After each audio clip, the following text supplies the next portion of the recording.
Good evening, everyone.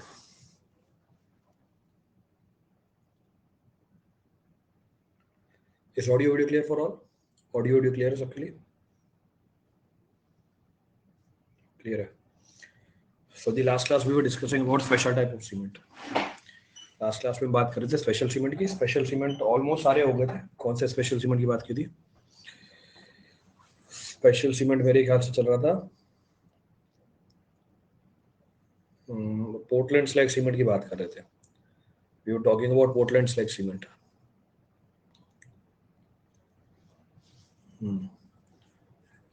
Portland cement. Super sulphated cement हो गया था. We have discussed super sulphated cement. तो Portland slag cement के बारे में जानकारी भी दे दी थी आपको. Information regarding Portland slag cement was also being discuss. बस नोट करना था उसे मेरे ख्याल से. तो बस मेंशन कराना था पोर्टलैंड स्लैग. लिख भी लिया था पोर्टलैंड स्लैग सीमेंट के बारे में. ये मेंशन नोट किया था. ठीक है, फिर तो बचा ही गया. पोर्टलैंड स्लैग सीमेंट हो गया था हमारा. नंबर क्या था उसका? What was the number? जी. तो आगे बढ़ते हैं. नेक्स्ट के. Next of the special type of cement is Portland pozzolana cement.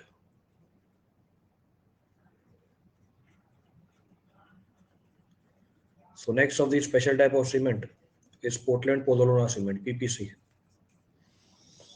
तो अगला जो हमारा स्पेशल टाइप का सीमेंट है उसको हम बोल देते हैं पीपीसी, पोर्टलैंड पोज़ोलाना सीमेंट. तो लास्ट क्लास में हमने पोर्टलैंड स्लैग सीमेंट की कहानी कर ली थी. अब हम बात करेंगे पोर्टलैंड पोज़ोलाना सीमेंट की. सो पोर्टलैंड पोज़ोलाना सीमेंट अब क्या है? एज ए नेम सजेस्ट, इस सीमेंट को बनाने के लिए हम किसको यूज करेंगे? पोज़ोलानिक मटेरियल को यूज करेंगे. तो एक नई चीज आ गई, पोज़ोलानिक मटेरियल. ये क्या होती है पोज़ोलानिक मटेरियल? पोज़ोलानिक मटेरियल वो मटेरियल होता है जिसमें आपको सिलिका और एल्यूमिना मिलेगा. So pozzolanic material is that material which consists of silica and alumina. इसकी खुद की कोई बाइंडिंग प्रॉपर्टी नहीं होती है. It does not possess its own binding property. जैसे सीमेंट के पास खुद की बाइंडिंग प्रॉपर्टी है, पोज़ोलानिक मटेरियल के पास कोई बाइंडिंग प्रॉपर्टी नहीं होती है.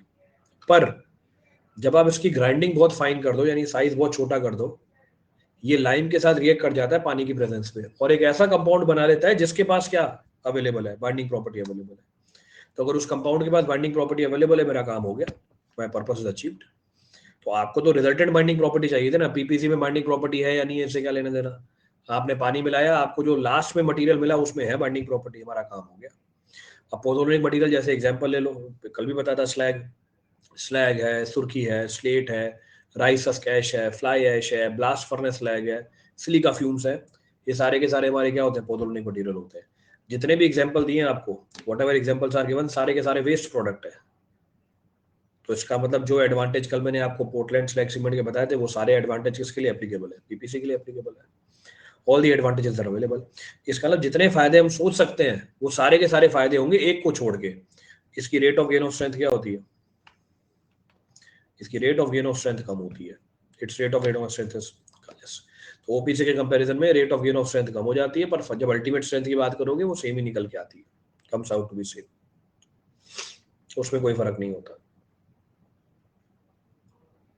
क्लियर है?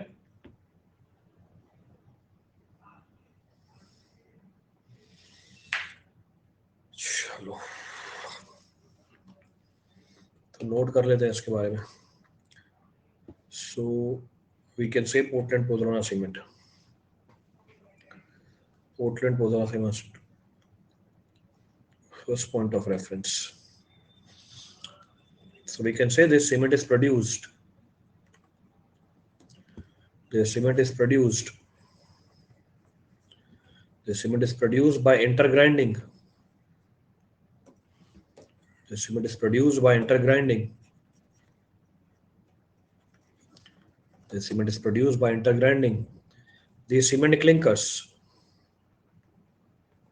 Intergrinding the cement clinkers. Intergrinding the cement clinkers with 10 to 15% of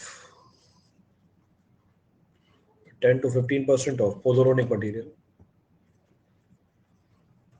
10 to 15% of pozzolanic material. So 10 to 15% of pozzolanic material. Next point of reference. Pozzolanic material क्या होता है? Pozzolanic material is essentially pozzolanic material is essentially siliceous or aluminous compound यानी इसमें silica होती है और alumina होता है, सिलिशियस और एल्यूमिनियस compound, which in itself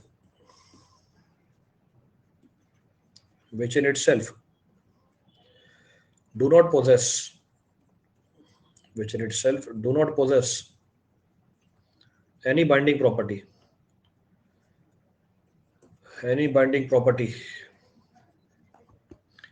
but when finely grinded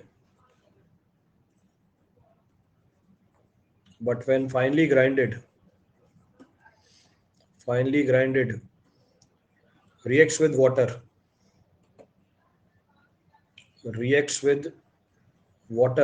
in the presence of lime in the presence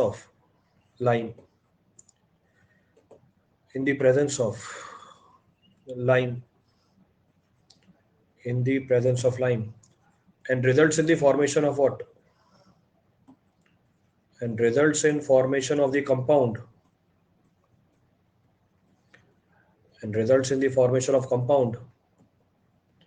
that possesses binding property.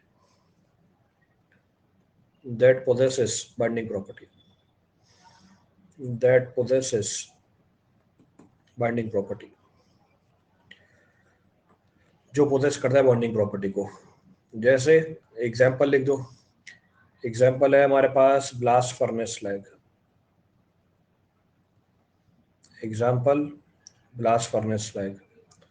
Next example silica fumes.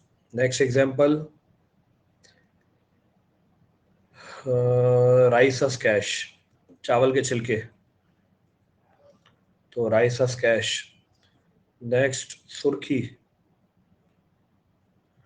का मतलब होता है पाउडर्ड ब्रिक. तो ब्रिक का चूरा बना दो, उसको सुर्खी बोल देते हैं. और फ्लाई ऐश, ये भी हमारी पोज़ोलॉनिक मटेरियल है. Fly ash. Next slate. So all these are the examples of pozzolanic material. ये सारे के सारे एग्जांपल है पोज़ोलॉनिक मटेरियल के. नोट करो, फटाफट आगे चले.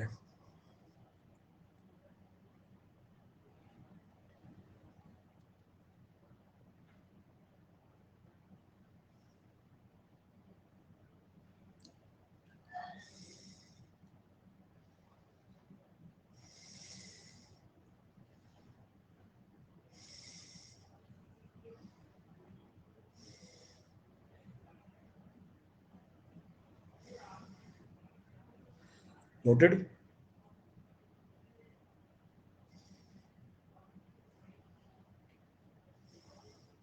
डन. चले आगे.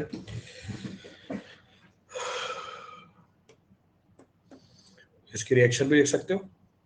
सो अगर इसको इक्वेशन के फॉर्म में लिखना है तो हम बोल सकते हैं पोज़ोलॉनिक मटेरियल है, इसमें खुद की कोई बाइंडिंग प्रॉपर्टी नहीं है, ये रिएक्ट कर जाता है लाइम के साथ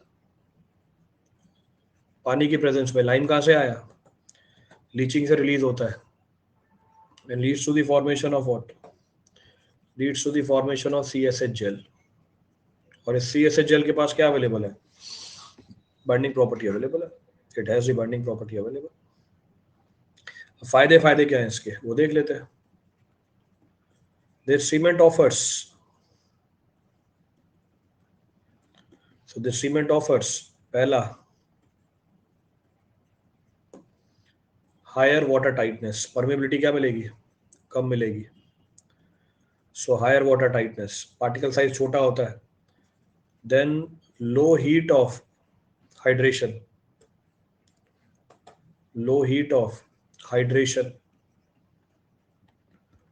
सो low heat of hydration. Next low cost. सारे के सारे एंड प्रोडक्ट होते हैं किसी न किसी प्रोसेस के. Higher resistance against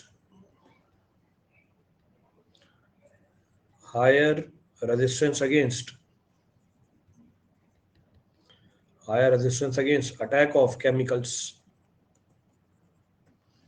attack of chemicals. Next, higher resistance against volume change. Then slower rate of gain of strength. Slower rate of gain of strength. Water tightness, water का मतलब क्या होता है? पानी। टाइटनेस का मतलब क्या होता है? मेरे हिसाब से तो कोई दिक्कत नहीं होनी चाहिए इसके अंदर। रटी रटाई चीज बोल दूंगा तब तो समझ में आ जाएगा। तो परमेबिलिटी की बात कर रहा है, परमेबिलिटी कम है, लेकिन कहने का मतलब है सीमेंट में से पानी पास नहीं कर पाएगा। नाम रख दिया वाटर टाइटनेस, उसकी वाटर टाइटनेस ज्यादा होती है।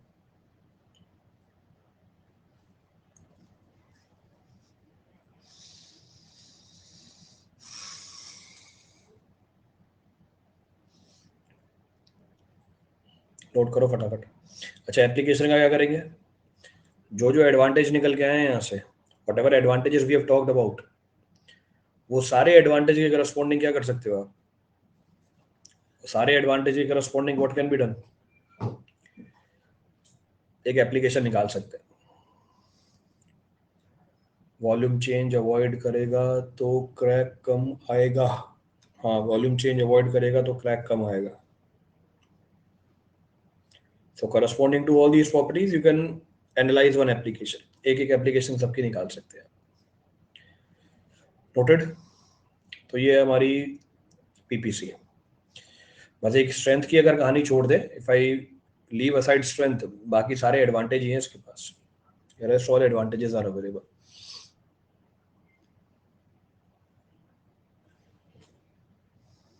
कंटिन्यू करें आगे। A B C D F G H I J K L. Next of the cement available is masonry cement. तो अगला जो सीमेंट अवेलेबल है हमारे पास, इसको हम बोलते हैं मेसनरी सीमेंट। सो मेसनरी सीमेंट, देखो भैया, मेसनरी सीमेंट नाम में लिखा हुआ है। कहाँ यूज करेंगे इसको? कहाँ यूज करोगे? मेसनरी वर्क के अंदर। It is being used where? For masonry work.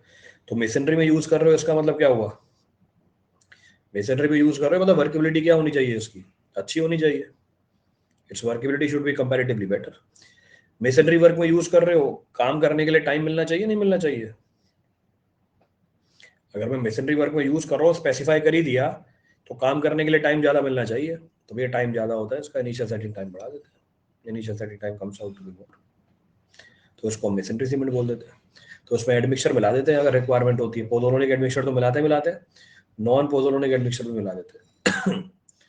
तो वो सीमेंट जो स्पेसिफिकली हम यूज करते हैं मेसनरी वर्क के लिए, चाहे स्टोन मेसनरी हो चाहे brick masonry, either for stone masonry और brick masonry, that is being termed as masonry cement. तो इसको हम बोल सकते हैं, so we can say the Portland cement clinkers, the Portland cement clinkers। Binding भी होना चाहिए ऐसा, जब सीमेंट बोल दिया इसका मतलब बाइंडिंग तो है ही सबके पास। कोई ऐसा सीमेंट नहीं है जिसमें बाइंडिंग नहीं मिलेगी। बाइंडिंग नहीं हुई तो फिर सीमेंट कहलाएगा नहीं। So the Portland cement clinkers, the Portland cement clinkers, Portland cement clinkers are grounded, Portland cement clinkers are grounded and mixed intimately with pozzolanic material, with pozzolanic material, with pozzolanic material। जैसे हमारी fly ash है, जैसे हमारी कैल्साइंड clay है, पोज़ोलोनिक material. और और और non pozzolanic material, और नॉन पोज़ोलोनिक मटेरियल, और non pozzolanic material. Non pozzolanic material हो जाएगा एग्जाम्पल जैसे हमारा लाइमस्टोन और dolomite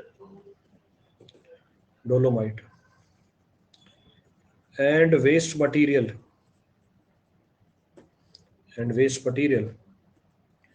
and admixture if required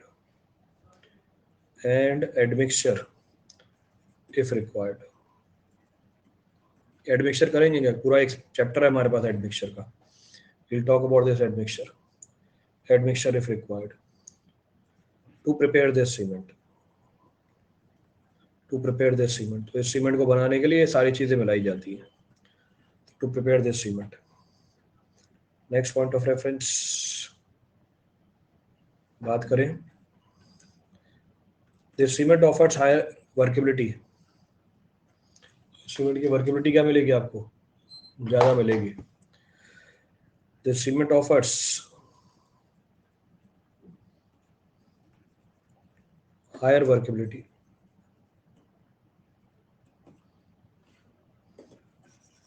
and higher initial setting time. Offers higher workability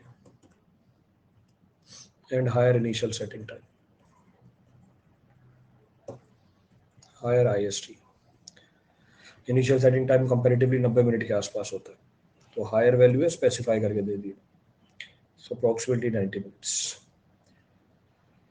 use कहाँ पे करते हैं? नाम में लिखा हुआ है. It is use for masonry work. मेरे अलावा इतने सीमेंट करा दिए, इसके अलावा कुछ बचता नहीं है. और कोई ना कोई सीमेंट तो बढ़ेगा इसमें से आपके. तो जितने मैक्सिमम पॉसिबल हो सकते हैं सारे करा दिए. So it is use for masonry work.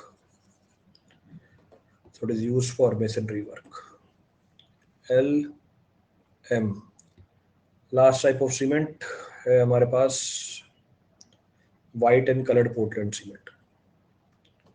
So last is white and colored Portland cement.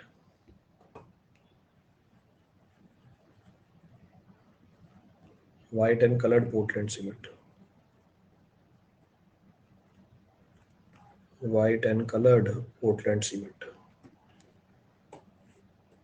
Higher workability कैसे है? फ्रिक्शन कम है.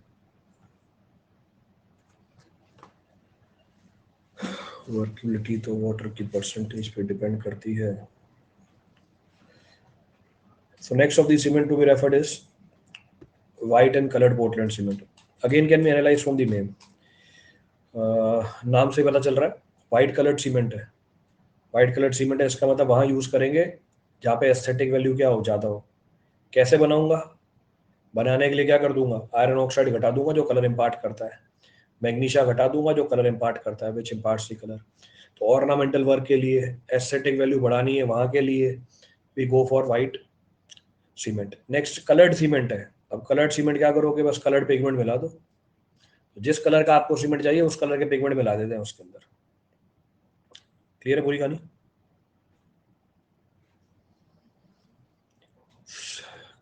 बाकी सारी कहानी तो वही रहती है. रेस्ट एवरीथिंग से कोई फर्क नहीं पड़ता. क्योंकि आयरन ऑक्साइड थोड़ा सा कम कर देते हैं तो स्ट्रेंथ कॉम्प्रोमाइज हो जाती है. तो वो आप बता सकते हो conceptually. Since iron oxide is reduced, जो हेल्प करता है स्ट्रेंथ इंपार्ट करने के अंदर, इसकी स्ट्रेंथ अप्रोक्सीमेटली कम होती है. तो 90% के आसपास निकल के आती है. ये पुट्टी नहीं है ये.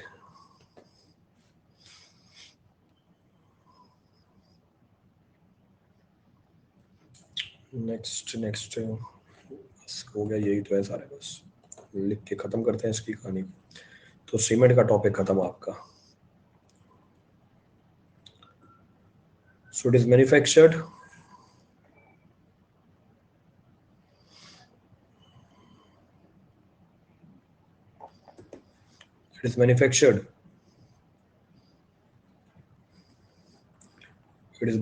from pure chalk calcareous compound.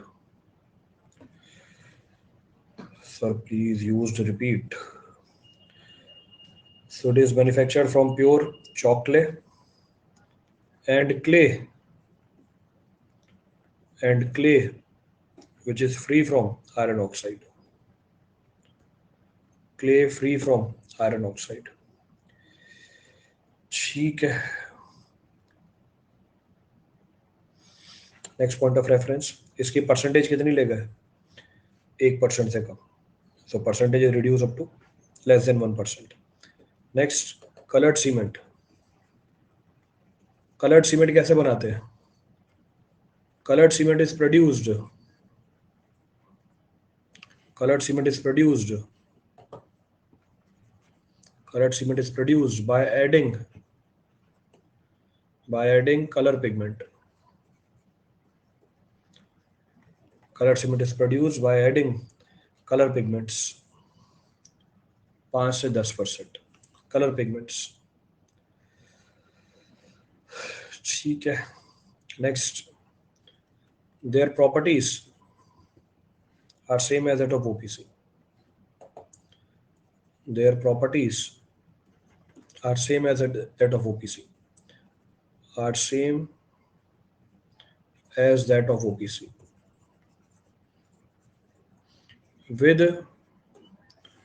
With reduced strength. खत्म कहानी. With reduced strength.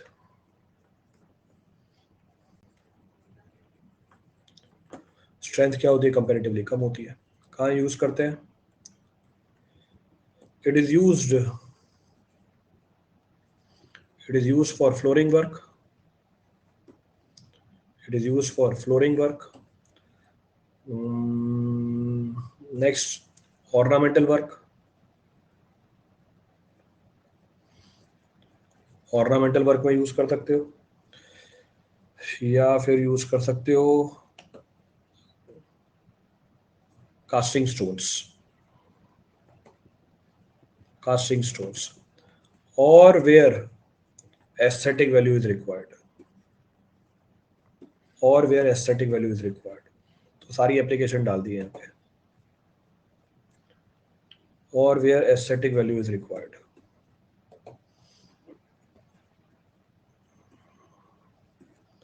Aesthetic value is required.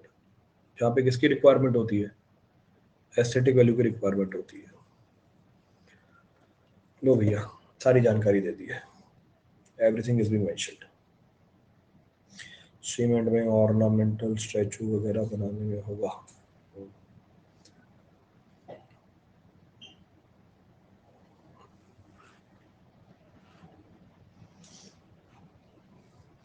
बिल्कुल सब कुछ ओपीसी की तरह ही है. Everything is same as that of OPC.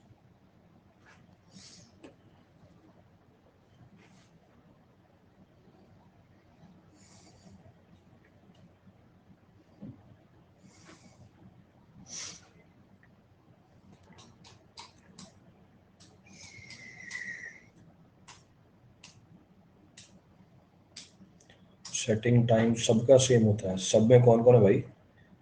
अभी पीछे बता के आया हूँ. ये लो, ये पीछे था. कहाँ सबका सेम है सेटिंग टाइम? बोलोगे सेटिंग टाइम सबका सेम होता है, सब में तो ये भी आ गया मेसनरी सीमेंट. कहाँ है सेटिंग टाइम से? अभी पीछे लिखा हुआ.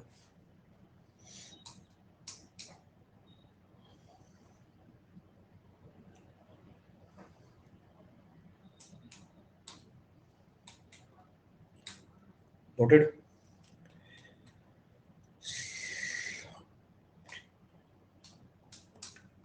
चलो आगे बढ़ते हैं.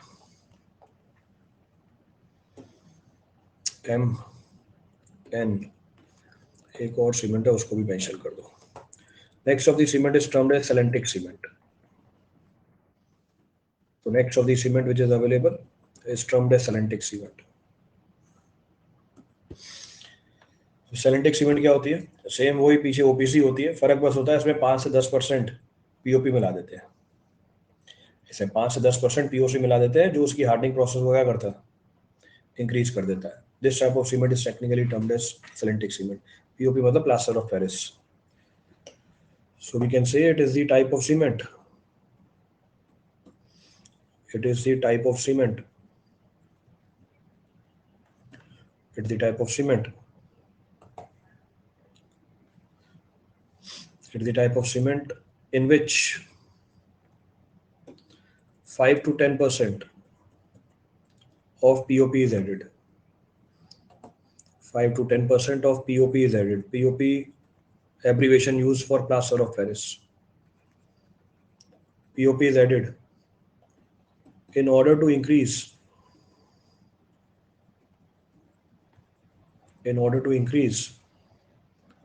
its hardening process.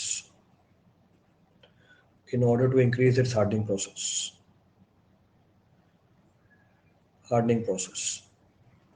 So this cement is technically termed as Celentic cement.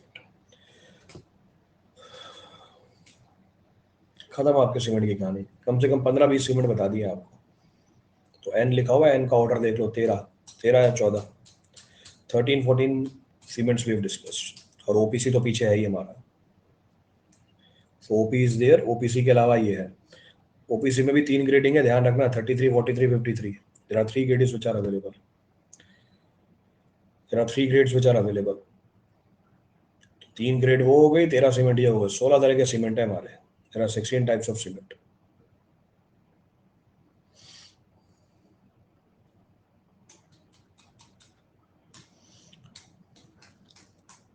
चले आगे.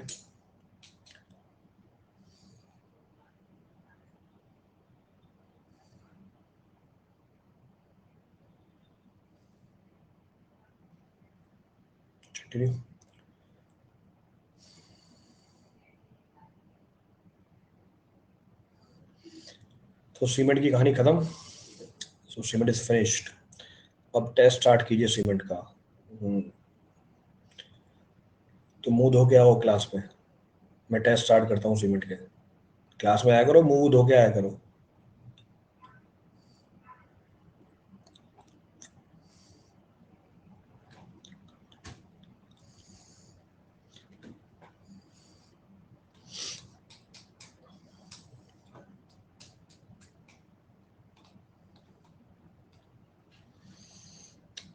ठीक है.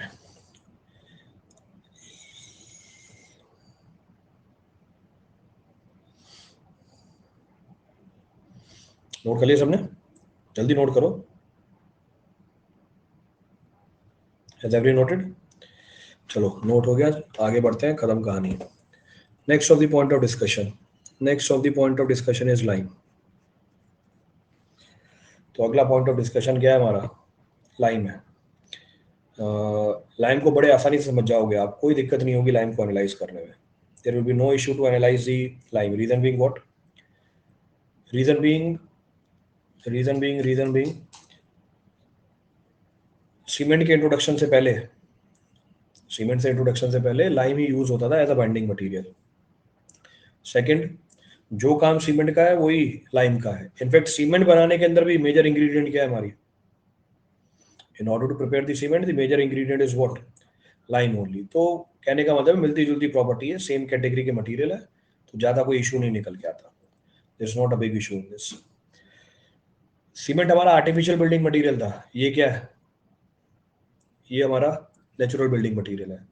जब भी हम आर्टिफिशियल बिल्डिंग मटेरियल की बात करेंगे, हम उसके मैन्युफैक्चरिंग के एनालिसिस करेंगे कि भैया बनाया कैसे. आर्टिफिशियल है तो बताओ कैसे बनाया. जब किसी नेचुरल बिल्डिंग मटेरियल की बात करेंगे, हम बोलेंगे भैया कैसे मिलता है, how it is being obtained. अब उसको बनाते तो है ही नहीं, इसको कैसे ऑब्टेन करते हैं उसकी बात करेंगे अब.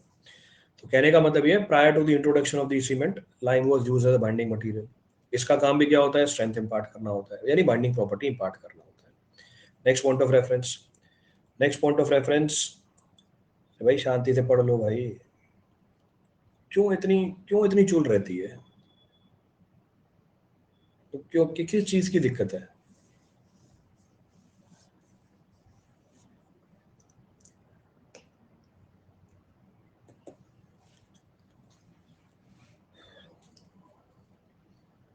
So next point comes कि भैया मिलता कैसे है, how it is being obtained. तो लाइम मिलता है by the process which is technically termed as calcination. तो एक नई टेक्निकल टर्म इंट्रोड्यूस करी, कैल्सिनेशन. अब ये कैल्सिनेशन क्या है? कैल्सिनेशन वो प्रोसेस है जिसमें हम किसी भी मटेरियल की ओर को हीट करते हैं अप टू रेडनेस. तो आपने इसकी ओर उठाई और उसको हीट किया कहाँ तक? जब तक वो रेड नहीं हो जाता. तो हम बोलते हैं heating of an ore up to the redness. तो हमने कैल्सिनेशन करी लाइम की ओर को। अब लाइम की ओर क्या है? लाइम की ओर है हमारी लाइमस्टोन। तो लाइमस्टोन को कैल्साइन कर दिया, उसमें से क्या मिल जाएगा आपको? लाइम मिल जाएगा। That you will be getting lime. अब आज की क्लास में भी आधा घंटा है, कम से कम 15-20 तरह के लाइम तो मैं ही बोल दूंगा। तो लाइमस्टोन के अंदर सवाल करना चैलेंजिंग इसलिए हो जाता है क्योंकि आइडेंटिफाई करना पड़ता है कि भैया कौन से लाइम की बात कर रहा है वो। सबको लाइम ही बोल देता है, वो है एक्चुअल में लाइम ही। पर अगर नाम लिख के देते पूरा तो क्लैरिटी हो जाती है। अब कई बार नाम पूरा नहीं लिख के देगा तो आपको उसकी प्रॉपर्टी देखनी पड़ती है। You have to read the property. तो इसमें ध्यान रखना पड़ता है भैया कौन से लाइम की बात कर रहे हैं, because an number of limes are there. तो कम से कम 15-20 नाम बताऊंगा मैं आपको लाइम लाइम की। तो उनमें हमें डिफरेंस पता करना पड़ता है कौन से लाइम की कौन सी प्रॉपर्टी है।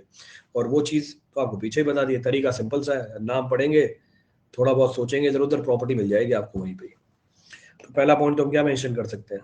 पहला पॉइंट हम ये मेंशन कर सकते हैं that prior to the introduction of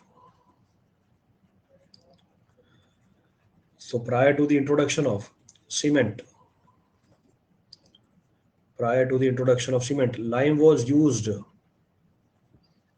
as binding material. Lime को हम यूज करते हैं as a binding material. Next, मिलता क्या सही है? So lime is obtained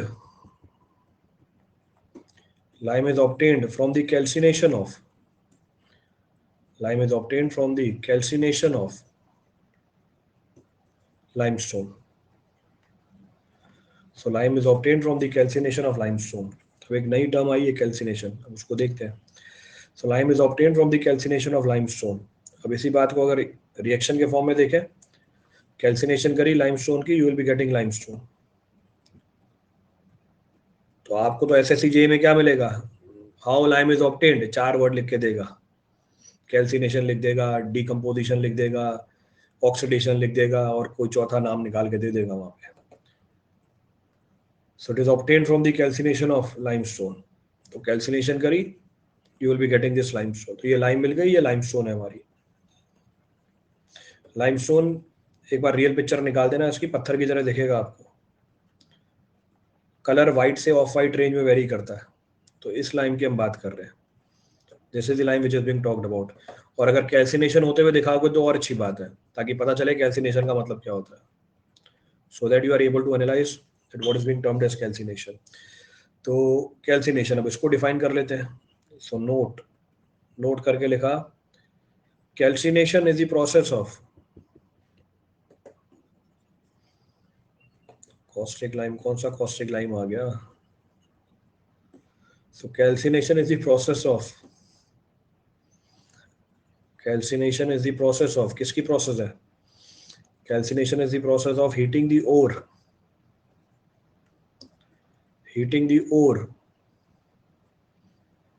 up to the redness.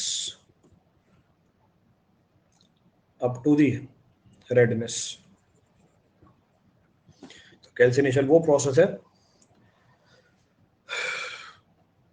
जिसमें हम ओर को हीट करते हैं अप टू द रेडनेस। तो ऊपर कैल्सिनेशन को डिफाइन करके दे दिया, calcination is being defined. Note कर लिया? आइए पिक्चर।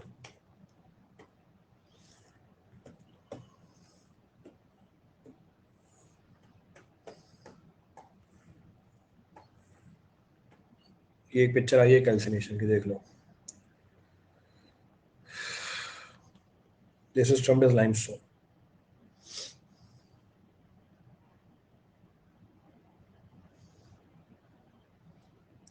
क्लियर है?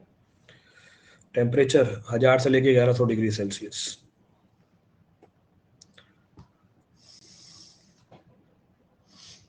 क्लियर है प्रोसेस कैल्सिनेशन के? हो गया कैल्सिनेशन। अब आगे करते हैं, नेक्स्ट पॉइंट ऑफ रेफरेंस। ये जो लाइम मिला है आपको, अगर ये उस लाइमस्टोन से मिले जिसकी प्यूरिटी कंपैरेटिवली ज्यादा है, कंपैरेटिवली कितनी ज्यादा है? 90 से लेके 95%। तो वो लाइम जो आपको कंपैरेटिवली प्योर लाइमस्टोन से मिले, उसको हम टेक्निकली बोल देते हैं क्विक लाइम, या हम बोल देते हैं कॉस्टिक लाइम, या हम बोल देते हैं लंप लाइम। तो कहने का मतलब है लाइम ही, पर मैंने लाइमस्टोन की प्यूरिटी चेंज कर दी तो उसका नाम बदल देगा वो आपको। He will change the name also. तो उसको नेक्स्ट पॉइंट में लिख देते हैं। So we can say lime obtained from comparatively pure limestone. So lime obtained from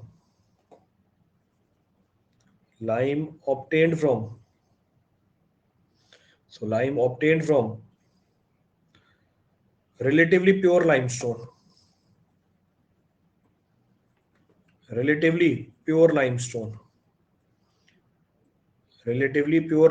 कितनी प्यूरिटी होनी चाहिए? 90 से लेके 95% के बीच में.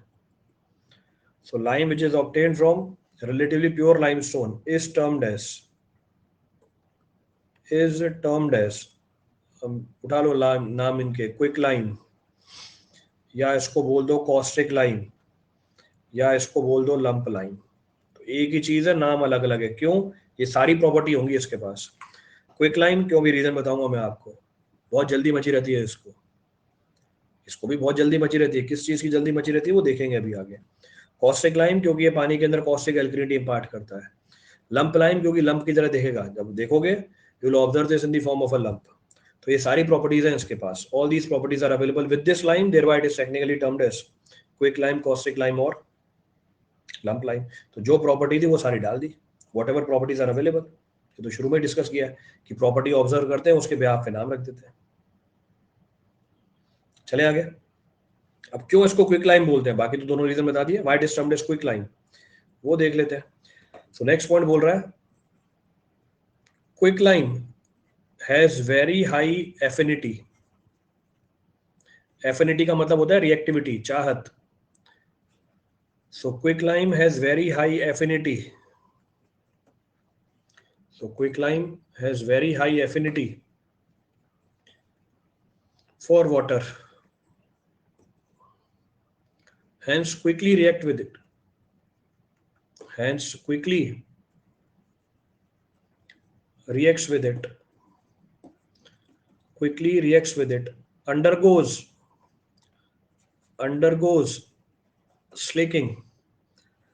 Undergoes slaking, quickly reacts with it, undergoes slaking, and results in the formation of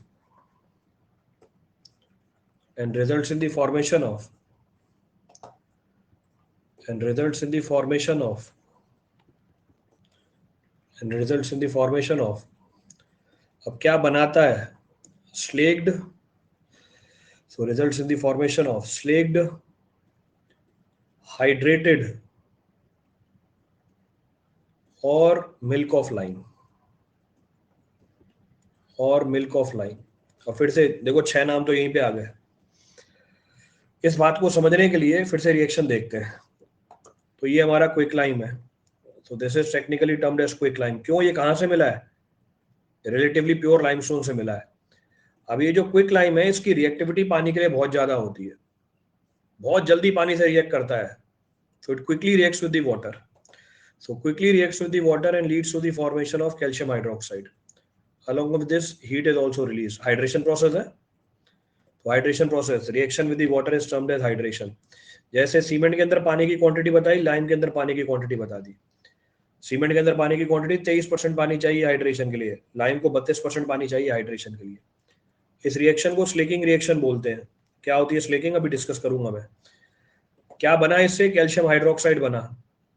कौन सी रिएक्शन में बना? हाइड्रेटेड रिएक्शन में बना. तो हाइड्रेशन रिएक्शन है, तो उसके नाम क्या पड़े? इसका नाम पड़ा स्लेक्ड लाइम रख दो, या आप इसको बोल दो हाइड्रेटेड लाइम बोल दो, या आप इसको बोल दो मिल्क ऑफ लाइम. जब देखोगे आपको मिल्क की तरह लगेगा. तो इसका जो सस्पेंशन है पानी के अंदर मिल्क की तरह लगता है, तो दूध की तरह लगता है, नाम पड़ गया इसका मिल्क ऑफ लाइम. तो जो जो प्रॉपर्टी थी वो नाम में डाल दी. अब क्योंकि ये एक एक्सोथर्मिक रिएक्शन है, since it is an exothermic reaction, जैसे सीमेंट की हाइड्रेशन भी कैसी थी? एक्सोथर्मिक रिएक्शन थी. ये भी कैसी रिएक्शन है? एक्सोथर्मिक रिएक्शन है. क्या होता है?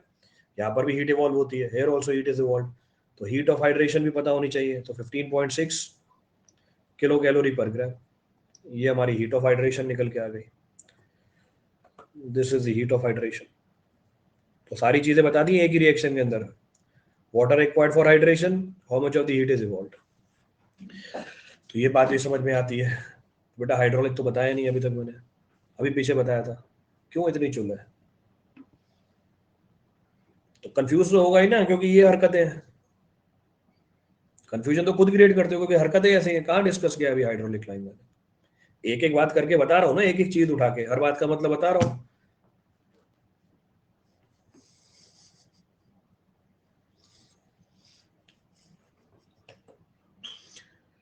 सो quicklime has very high reactivity with water. इसकी रिएक्टिविटी पानी के लिए बहुत ज्यादा है। इमीडिएटली रिएक्ट करता है पानी के साथ, बना लेता है कैल्शियम हाइड्रोक्साइड। कितना पानी चाहिए, कितनी हीट इवॉल्व हुई, दोनों बातें मेंशन कर रखी है। Both the points are being mentioned. अब ये स्लेकिंग क्या होती है? What is being termed as slaking reaction? Slaking is the process in which slaking is the process in which तो स्लेकिंग वो प्रोसेस है जिसमें क्विकलाइम इमीडिएटली पानी के साथ रिएक्ट करता है, स्वेल करता है और फॉल कर जाता है पाउडर्ड फॉर्म के अंदर। इसको फिर से डायग्राम के फॉर्म में बना के दिखा दूंगा। तो नोट करके मेंशन किया। सो नोट करके मेंशन किया स्लेकिंग क्या होती है। So we can say slaking is the so we can say slaking is the process slaking is the process in which slaking is the process in which quicklime immediately reacts with water immediately reacts with water। अच्छा, एक चीज बताना भूल गया मैं। ये course कराने के लिए अभी देखो अभी रहा जाएगा आपसे, अभी बहुत रहा जाएगा आपसे। कोर्स कराने के लिए बस 56 घंटे दिए मुझे। 56 घंटे बाद दुकान बंद हो जाएगी। जितना हुआ हुआ, जितना नहीं हुआ हुआ, खत्म कहानी। तो 56 घंटे जैसे पूरे होंगे दुकान बंद। जहां टॉपिक चल रहा होगा वहां बंद हो जाएगा, खत्म। इररिस्पेक्टिव ऑफ कितना टॉपिक चल रहा है। तो देखो शेड्यूल देख लो अपना। शेड्यूल तो लगा ही हुआ है, देखो पहले से लगा रखा है, पहली क्लास से लेकर आखिरी क्लास तक। So it is the process in which quicklime immediately reacts with water immediately reacts with water immediately reacts with water, swells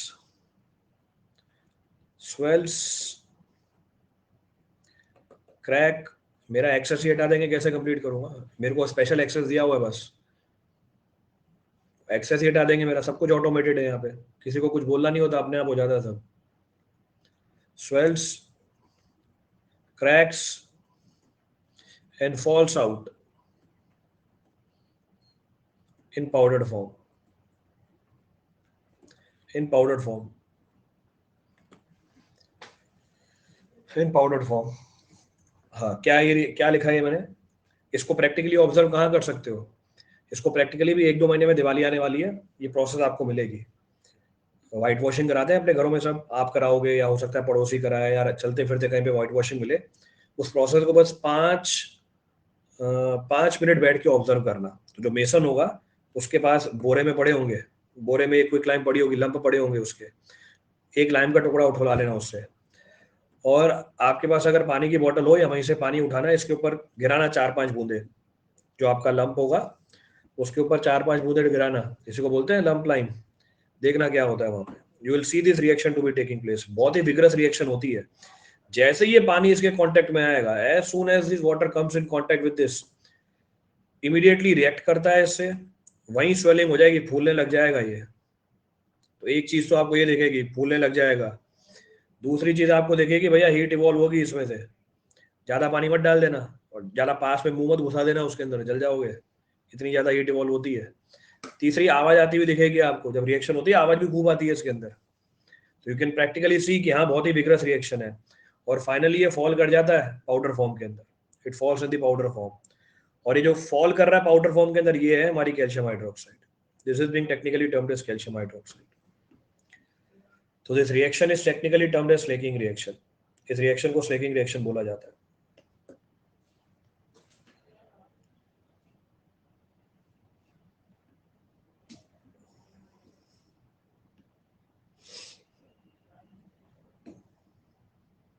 note कर लिया सबने?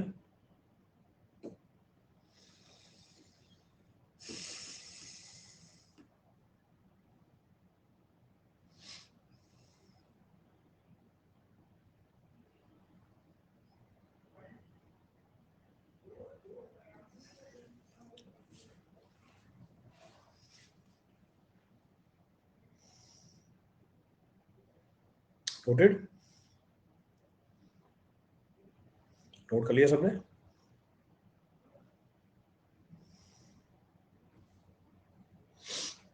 चलो नेक्स्ट पॉइंट ऑफ रेफरेंस। अभी जो आपकी कैल्शियम हाइड्रोक्साइड बनी है, अब इस कैल्शियम हाइड्रोक्साइड की रिएक्टिविटी कार्बन डाइऑक्साइड के लिए बहुत ज्यादा होती है। It's reactivity is very high for carbon dioxide. ये देखने से पहले किसी ने पिक्चर भेजी है, वो दिखा देता हूँ।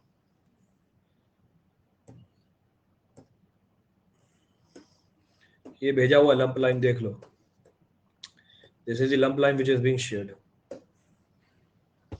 तो जिस क्विक लाइन की हम बात कर रहे हैं, ये क्विक लाइन। तो आपकी व्हाइट वॉशिंग इसी से होती है। White washing is being done from this line only.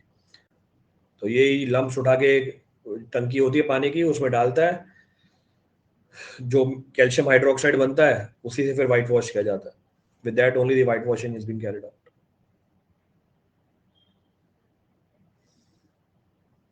चले आगे। चलो देखो नेक्स्ट पॉइंट ऑफ रेफरेंस। ये जो कैल्शियम हाइड्रोक्साइड दिखाया है आपको यहाँ पे, इस कैल्शियम हाइड्रोक्साइड की रिएक्टिविटी कार्बन डाइऑक्साइड के लिए बहुत ज्यादा होती है। जैसे क्विकलाइम की रिएक्टिविटी पानी के लिए बहुत ज्यादा है, इस कैल्शियम हाइड्रोक्साइड की रिएक्टिविटी कार्बन डाइऑक्साइड के लिए बहुत ज्यादा है। इमीडिएटली रिएक्ट कर जाता है उसके साथ। इमीडिएटली रिएक्ट कर जाता है, हमारे लिए नुकसान वाली बात है। रिएक्ट करके बनाता है प्रेसिपिटेट ऑफ CaCO3, यानी वेस्ट हो गया। तो मुझे तो उसको यूज करना था व्हाइट वॉशिंग के अंदर, ये रिएक्ट करके बैठा हुआ है CO2 के साथ। तो कहने का मतलब है जितना जल्दी हो सके उतना जल्दी हमें कैल्शियम हाइड्रोक्साइड को यूज कर लेना चाहिए। So it should be use as early as possible. अब इसका तरीका क्या होता है? इसका तरीका ये होता है, अब इसको ऑब्जर्व करना। भले ही टेक्निकल जानकारी नहीं होती मेसन को, पर आपको ये सब होते हुए दिख जाएगा वहां पे। उसको पता होता है कि उसकी व्हाइट वॉशिंग करने की रेट कितनी है। तो वो जो लंप ऑफ लाइम है उतना ही डालता है पानी के अंदर जितना वो एक पर्टिकुलर ड्यूरेशन में व्हाइट वॉश कर पाए। तो कहने का मतलब है कि अगर उसको पूरे कमरे की व्हाइट वॉशिंग करनी है, इसके लिए जो कैल्शियम हाइड्रोक्साइड चाहिए वो एक बार में नहीं बना देगा। वो उसको टुकड़ों में तोड़ तोड़ के बनाता है, क्योंकि उसे पता है कि अगर एक बार ही उसने सारा डाल दिया लाइम, वो वेस्टेज है उसकी। रीजन बीइंग, ये जो कैल्शियम हाइड्रोक्साइड बना है, एटमॉस्फेयर में जो कार्बन डाइऑक्साइड है उससे रिएक्ट कर जाएगा and it will get wasted out. और वेस्टेज तो मिलेगी मिलेगी। इसको भी ऑब्जर्व कर सकते हो। जिस टैंक में वो क्विक लाइम मिलाता है व्हाइट वॉशिंग करने के लिए, उस टैंक को 1-1.5 घंटे बाद ऑब्जर्व करना। उसके बॉटम पे आपको प्रेसिपिटेट मिलेगी, और वो प्रेसिपिटेट होती है कैल्शियम कार्बोनेट की। That precipitate which is being formed is of calcium carbonate. तो वो अगला पॉइंट बना के लिख दिया मैंने। तो अगला पॉइंट ये बोल रहा है कि hydrated lime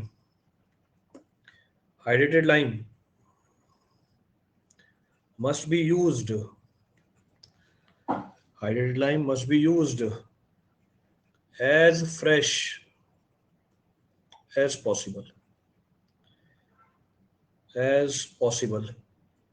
Why? As it reacts with as it reacts with as it reacts with carbon dioxide. So as it reacts with carbon dioxide and gets wasted out as precipitate of CaCO3. तो भैया पूरी कहानी लिख दी है।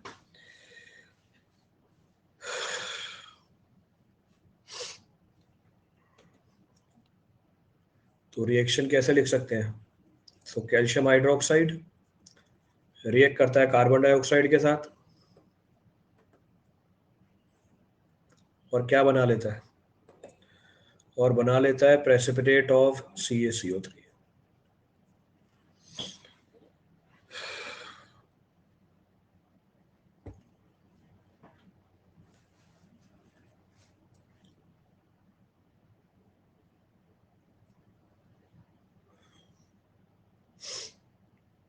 तो ऊपर जो statement लिखी है उसको एक्सप्लेन करने के लिए नीचे रिएक्शन भी लिखी होगी।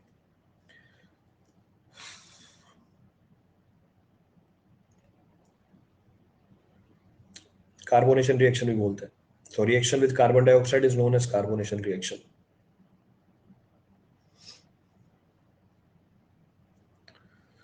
So this completes the basic extraction of the lime. तो लाइम हमें कहाँ से मिलती है? लाइमस्टोन से मिलती है।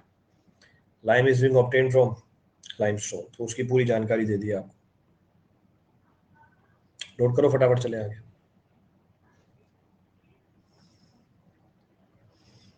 टाइम है, इंग्रेडिएंट्स खत्म करते हैं। तो फिर यूज करने के बाद भी रिएक्ट हो सकता है। जब यूज कर लिया फिर कैसे रिएक्ट होगा? देखो आपके सवाल में क्या लिखा हुआ है कि सर यूज करने के बाद भी रिएक्ट हो सकता है। जब यूज कर लिया फिर कैसे रिएक्ट होगा? दोनों में से एक चीज होगी, दोनों में से एक चीज ही होगी। जब मैंने उसको यूज ही कर लिया तो फिर उसके बाद कैसे रिएक्शन होगी?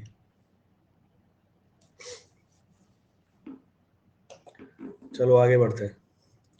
Next of the point of reference, next of the point of reference is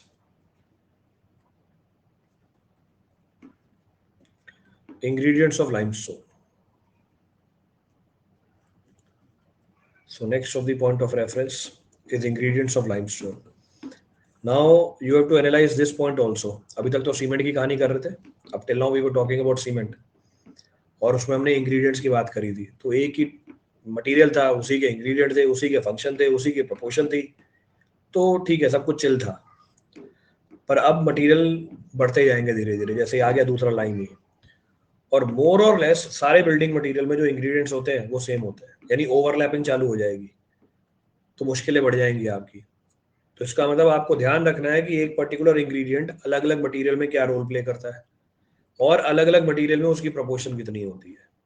तो सेम कहानी यहाँ पर है, तो ध्यान रखना इंग्रेडिएंट्स ओवरलैप होने लग जाएंगे जैसे जैसे आगे बढ़ेंगे। तो फर्स्ट ऑफ द इंग्रेडिएंट, पहला जो इंग्रेडिएंट मिलता है हमें लाइमस्टोन के अंदर, first of the ingredient is termed as clay, और इस क्ले को हम इम्प्यूरिटी लेके चलते हैं, जैसे पीछे मैंने लिखा था, कहाँ लिखा है इम्प्यूरिटी, कहीं लिखी थी यरी, lime obtain from relatively pure limestone, purity 90 से लेके 95%। तो 5 से लेके 10% क्या है इसके अंदर? 5 से लेके 10% क्ले है, तो वो इम्प्यूरिटी में काउंट होती है, that is counted as an impurity. वो पीछे एक डायग्राम आया था, उसमें दिख भी जाएगी आपको कहीं पे, ये रही। तो ये इसकी प्यूरिटी बहुत कम है जो आपने लाइमस्टोन भेजी हुई है, it's purity is very less, तो देख के पता चल जाता है। तो कलर कैसा है इसका? ऑफ वाइट है, its colour is of white. Of white है मतलब क्ले कंटेंट कंपैरेटिवली ज्यादा है, यानी प्यूरिटी कम है, प्यूरिटी इज लेस। अब कितनी है वो फिर तो केमिकल कॉम्पोजिशन निकाल के पता चलेगी कितनी है, बट बाकी एक जानकारी दी आपको मैंने। Next point of reference, next point of reference है कि भैया क्ले का फंक्शन क्या होता है, what the function of clay? The function of the clay in the lime is to impart the hydraulicity, the function of the clay in lime is to impart hydraulicity. तो एक नई technical term आई hydroelectricity. अब ये क्या होती है hydroelectricity? बाकी ये तो पता ही है, मैं जहां पानी होगा वहां हाइड्रोवर्ड आ जाएगा, जैसे पीछे पानी के साथ रिएक्शन को क्या नाम दिया था? पीछे हमने पानी के साथ रिएक्शन में नाम क्या रखा? हाइड्रेशन। वैसे यहाँ पे क्या बोल रहा हूँ मैं? हाइड्रोलिसिटी। अभी हाइड्रोलिसिटी क्या होती है? हाइड्रोलिसिटी वो प्रॉपर्टी होती है लाइम की जिससे ये पानी में सेट कर जाए। So hydrolicity is that property of the lime by the virtue of which it is capable of setting in water or in damp locations, or in damp locations. Damp location जैसे example ले सकते हैं, डैम्प location जैसे आपकी basement, डैम्प location जैसे हमारी basement, basement किसके contact में है? Basement is in contact with what? Soil. Soil में क्या प्रेजेंट है? मॉइस्चर प्रेजेंट है, तो उसके अंदर डैम्पनेस है। अब वहां पे अगर आप सीमेंट यूज करोगे बहुत ज्यादा टाइम लेगा सेट होने के अंदर, तो इन जगहों पे सीमेंट की जगह मैं क्या यूज करूंगा? लाइमस्टोन यूज करूंगा। क्यों? लाइम के अंदर एक क्ले प्रेजेंट है जो क्या इंपार्ट करता है उसके अंदर? हाइड्रोलिसिटी। तो ये हाइड्रोलिसिटी किसकी वजह से आती है? क्ले की वजह से आती है, it is because of the clay. Clear? Repeat करना है इसमें से कुछ भी? नेक्स्ट पॉइंट ऑफ रेफरेंस, अगर ये क्ले ज्यादा हुई तब भी स्ट्रेकिंग नहीं होने देगी, अगर ये क्ले कम हुई तब भी स्लेकिंग नहीं होने देगी। इसका मतलब अच्छी बात है, क्योंकि अगर ये स्लेकिंग हो रही है, स्लेकिंग में वॉल्यूम क्या कर रहा है? बढ़ रहा है, घट रहा है? देखा हुआ देखो स्वेल्स, तो स्लेकिंग रिएक्शन में वॉल्यूम बढ़ रहा है लाइम का। तो अगर वॉल्यूम बढ़ रहा है लाइम का, इसका मतलब उसकी सेटिंग क्या हो जाएगी? डिले हो जाएगी। जस्ट उल्टा प्रोसेस है सेटिंग का। इसका मतलब क्ले तो क्या कर रहा है? मेरी सेटिंग में हेल्प कर रहा है। तो अगर क्ले की प्रोपोर्शन कम तब भी क्या करवा देगा? स्लेकिंग करवा देगा। ज्यादा हुई तब भी करवा देगा। इसका मतलब ये है कि क्ले अगर ऑप्टिमम रेंज में हुआ, आपका लाइम जल्दी सेट कर जाएगा। और मेरा एम भी वही है, my aim is also there, मेरे को यूज करना है लाइम को एज अ बाइंडिंग मटेरियल, तो मैं तो चाहूंगा सेटिंग क्या हो जाए उसकी, जल्दी हो जाए। तो ये फंक्शन निकल के आ गया, इट इज द फंक्शन। एक और जानकारी निकाल सकते हो, क्ले सस्पेंडेड सॉलिड है, डिसॉल्व सॉलिड है? Clay suspended solid, dissolve solid? Suspended solid. ये लाइम को पानी में सॉल्युबल बनाएगा या नहीं बनाएगा? तो ये लाइम को पानी के अंदर सॉल्युबल बनाएगा नहीं बनाएगा? भैया सस्पेंडेड सॉलिड है, कहां से बना देगा? तो अगर ये ज्यादा हुआ, लाइम की सॉल्युबिलिटी क्या हो जाएगी? कम हो जाएगी। More is the percentage of clay, lesser is the solubility of the lime in the water. तो सारी टेक्निकल बातें आपस में रिलेट कर सकते हो। You can relate all the points with each other. तो पहला पॉइंट मेंशन कर देते हैं। So we can say it imparts hydraulicity. It imparts hydraulicity to the lime. It imparts hydraulicity to the lime. Hydraulicity to the lime. And makes it insoluble in water. And makes it insoluble in water. ये उसको insoluble बनाता है पानी के अंदर। ठीक है, अच्छी बात है। अब हाइड्रोलिसिटी नई चीज आई, इसको डिफाइन कर लेते हैं। तो hydroelectricity is the property of the lime. Property of the lime by the virtue of which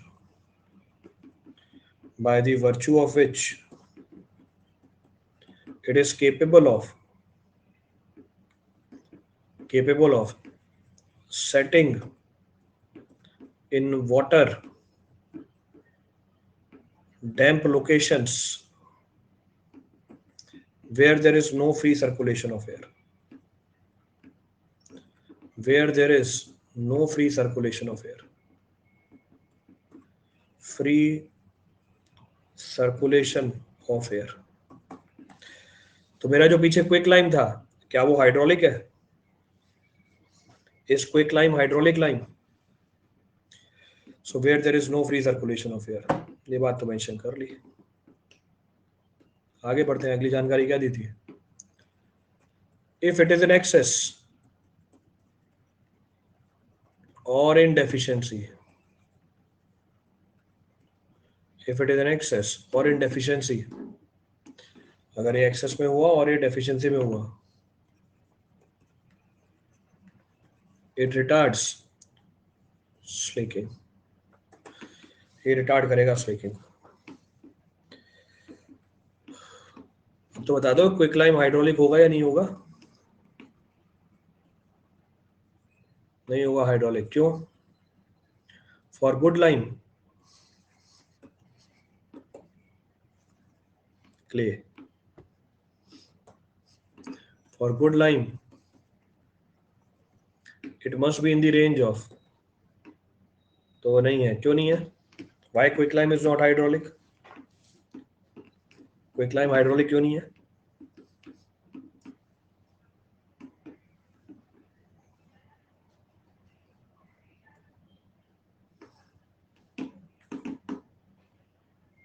It must be in range of 8 to 30%, क्योंकि वाटर नहीं है। अच्छा, वाटर नहीं है, क्ले प्रेजेंट नहीं है उसके अंदर। अच्छा, तो ये भी क्या बताया था? 10 से 5% क्या है फिर उसके अंदर? ये अभी बता गया हूँ। एग्जाम्पल भी ये लिया था कि ये 90 से 95% इम्प्यूरिटी है। इसका मतलब 5 से लेके 10% क्या है? क्ले है। फिर फोटो भी दिखाई दी। फिर यहाँ पे आके सर क्ले नहीं है इसके अंदर। फिर यहाँ पे आके सर क्ले ही नहीं है क्विक लाइम के अंदर। तो हमारी यहीं से एग्जाम्पल लिया था, इसी के बाद तो फोटो दिखाई दी।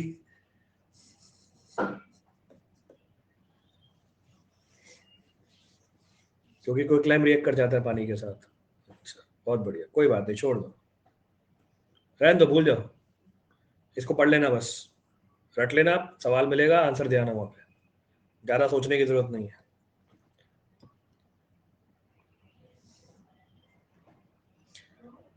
So first of the ingredient of the limestone is equal to clay. पहला इंग्रेडिएंट है हमारा। अरे भाई बता तो दिया, और क्या बताऊं?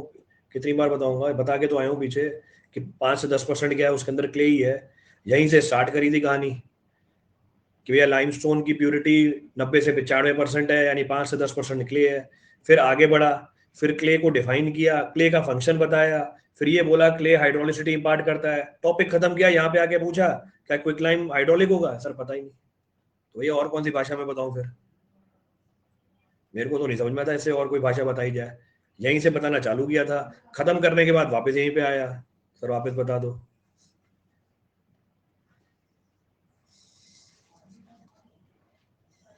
अरे हाइड्रोलिसिटी प्रॉपर्टी होती है, इसलिए उस लाइन को हाइड्रोलिक लाइन बोल देते हैं। तो हाँ, क्विक लाइन मेरा हाइड्रोलिक लाइन है।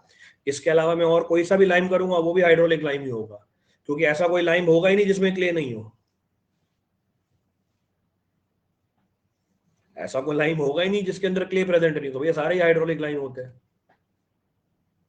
क्योंकि हाइड्रोलिक लाइन तो वो लाइन है जिसके पास हाइड्रोलिसिटी हो, विच पोजेस हाइड्रोलिसिटी।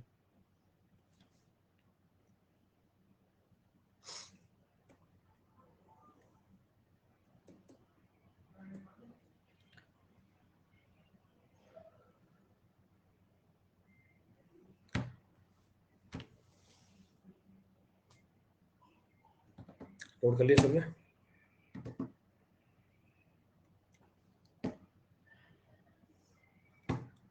चलो बाकी कल करते हैं फिर।